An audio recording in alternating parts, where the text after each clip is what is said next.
monde, c'est Gauthier Butez de gauthierbutez.com. Alors, dans cette vidéo, je vais vous montrer comment vous pouvez profiter de deux barres d'outils SEO pour vous aider dans votre prospection et dans le renforcement de liens plus efficaces. Alors, le premier que je vais vous parler est un de mes favoris, c'est SEO Toolbar de SEO Book.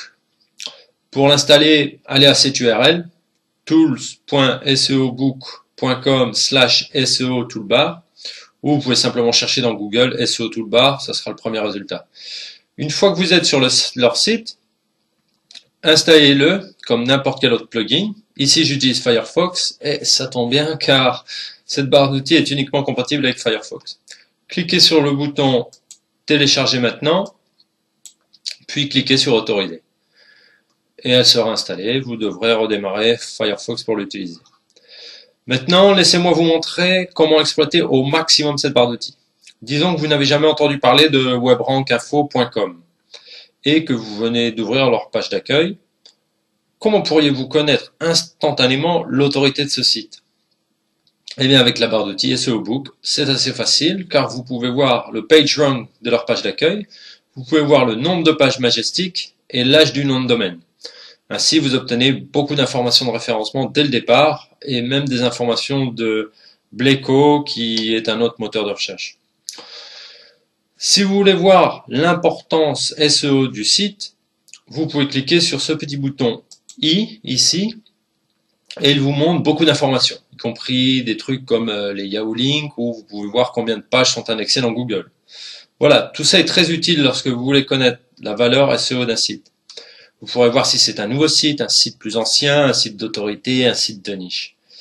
Ici, vous pouvez voir combien de pages sont indexées dans Google.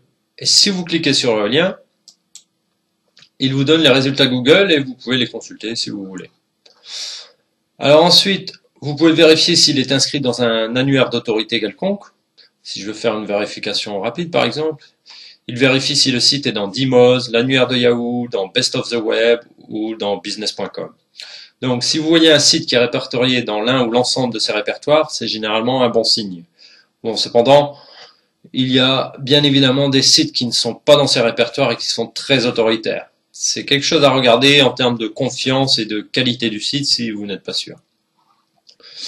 Le bouton suivant est archive.org.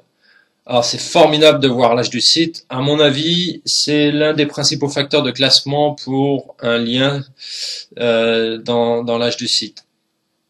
Donc en cliquant sur ce bouton, vous ouvrez archive.org et vous pouvez voir la chronologie d'indexation des pages de ce site. Ici c'est depuis 2002. WebRankInfo, donc 14 ans.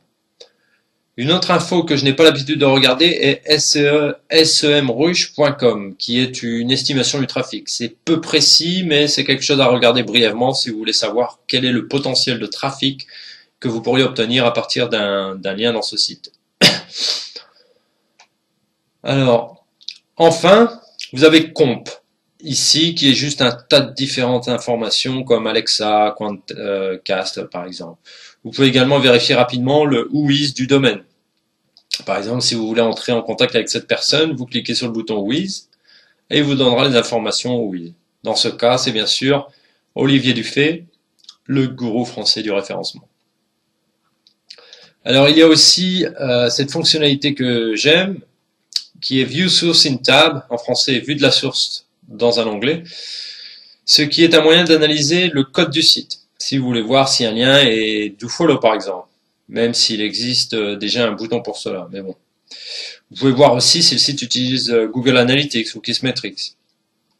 Enfin, une de mes fonctionnalités préférées est celle-ci, qui vous montre s'il y a des liens dofollow ou pas. Je trouve que c'est très pratique. Si vous faites défiler vers le bas, vous pouvez voir que les liens sont ici en dofollow, qui sont les commentaires de l'article. Donc voilà, c'est juste un moyen facile de vérifier rapidement si les liens sont dofollow ou pas. Très bien, maintenant, il est temps de voir la Mozbar. Alors, pour trouver la Mozbar, vous tapez dans Google Mozbar ou barre d'outils SEO Moz. Et vous la trouverez dans le premier résultat. Maintenant, selon votre navigateur, vous cliquez sur l'un des boutons. Moi, je vais choisir Firefox. Et la barre s'ajoutera à votre navigateur. Je l'ai déjà installé, donc je ne vais pas le faire ici. Alors, quelle est la différence entre la barre d'outils SEO Book et la Mossbar?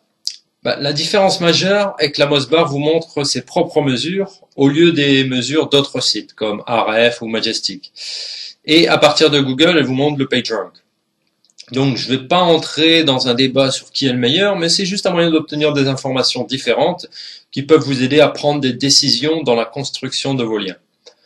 Aussi, la Mossbar vous montre l'autorité de page, qui est la page où vous êtes en ce moment, et l'autorité de domaine. Donc si vous arrivez sur la page d'un article de WebRank Info, par exemple, pour la première fois, et que vous vouliez savoir l'autorité de page, vous regardez simplement cette métrique. Alors, elle a aussi quelques autres fonctionnalités assez similaires à SEO Book. On peut mettre en évidence les liens DoFollow en vert, en cliquant donc sur ce bouton. Vous pouvez voir tous les liens en DoFollow qui sont maintenant en vert. Et aussi, on peut mettre en rouge tous les liens qui ne sont pas en DoFollow. Donc, c'est une caractéristique assez cool si vous faites beaucoup de construction de liens. Une autre grande caractéristique de la Mossbar est qu'elle affiche des métriques dans les résultats de Google. Et vous pouvez voir à droite la petite fenêtre de configuration. Donc si vous cherchez à placer votre lien sur un site de web marketing par exemple, vous pourrez voir sans même visiter le site si le site vaut la peine ou non. Par exemple ici Wikipédia avec un domaine d'autorité 100, webmarketing-com.com à 47, conseilmarketing.net à 27. Si vous souhaitez obtenir plus d'informations sur un site, vous pouvez cliquer sur ce bouton Link Analysis. Cela va ouvrir une page qui montre plus d'informations SEO de cette page. On peut voir combien de liens et de domaines pointant vers cette page. Voilà, c'est tout pour la Mossbar. J'espère que cette vidéo vous sera utile et je vous dis à très bientôt dans une prochaine vidéo.